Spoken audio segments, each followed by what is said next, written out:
All right, everyone, welcome back. You know that sudden feeling, that inexplicable turnoff that can absolutely just derail a date? Oh, yeah, I know exactly what you mean. Like, boom, it just hits you, and you're done. We've got a list of the top 10 ick factors, specifically for men. So this is straight from the source, like real people's experiences. Straight from the source. This is based on a survey, so it's real people talking about what gives them the ick. Guys, if you're out there listening and navigating the dating scene, you might want to take some notes. This could save you from some serious awkwardness. Yeah, for sure. Nobody wants to be the ick guy. Okay, so let's jump right in. Number one on the list is being overly critical or negative.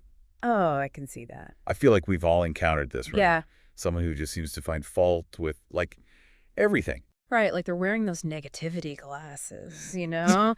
Everything is just doom and gloom. Exactly. It's exhausting. It really is. And you know it can be a sign of something deeper going on. Oh, yeah, for sure. Maybe they're unhappy with themselves, so they're projecting their insecurities onto others.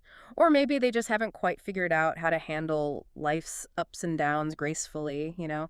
Either way, it's not exactly like relationship material. Totally. Okay, moving on to number two on the list. Talking about marriage or kids way too soon. Oh, wow. Yeah, that's a big one. I'm all for being open about your goals and what you want in the future, but, dropping the M&C bombs on the first date. Whoa, too much, too soon, way too soon. Yeah. It's like, you're at a marathon, but you showed up in a wedding dress. That's a great analogy. It's just not the right time or place. Nope. And you know what? Sometimes that kind of behavior can actually stem from a fear of being alone. Like they're so afraid of being single that they just rush into things without really getting to know the other person. Yeah, that makes sense. And it kind of ties into number three on our list, which is lack of independence. It's great to share interests and spend time together, but having your own life, your own hobbies, your own passions, that's super important. It really is. It shows that you're a well-rounded person with your own thing going on, constantly needing to be around your partner. It can be suffocating and create this unhealthy dynamic. Definitely. You don't want to be that couple that's like attached at the hip 24/7. No, you need some space to breathe, to grow.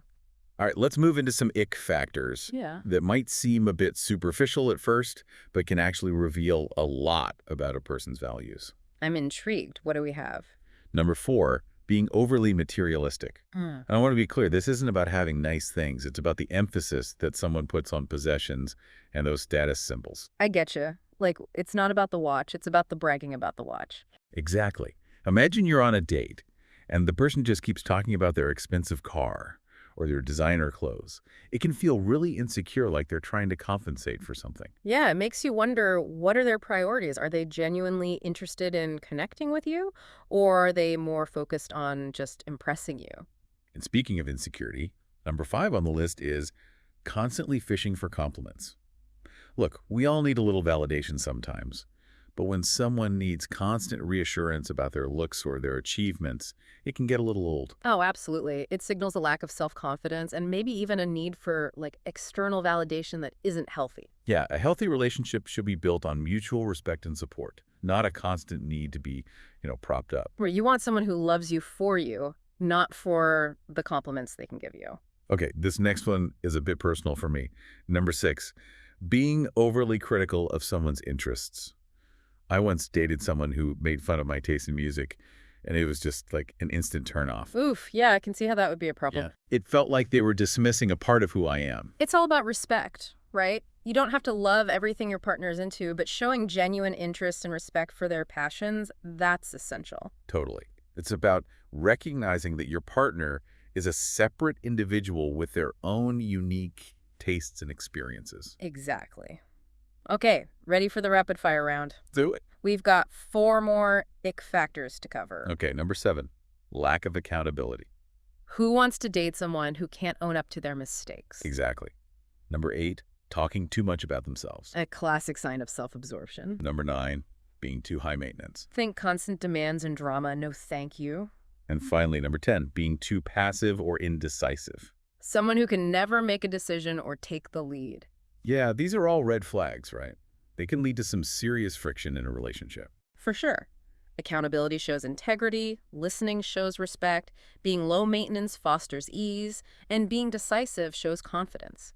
These are all qualities that contribute to a healthy and balanced relationship. So with all these ick factors in mind, What's the key takeaway for our listeners today? I think the most important thing to remember is that the ick is basically your intuition speaking to you. It's that gut feeling that something's not quite right. Okay, so don't ignore it. Exactly. Don't dismiss those feelings. They can save you a lot of heartache in the long run.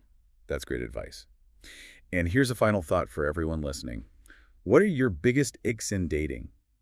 What do those icks tell you about what you truly value in a partner? It's something to think about as you navigate the dating world.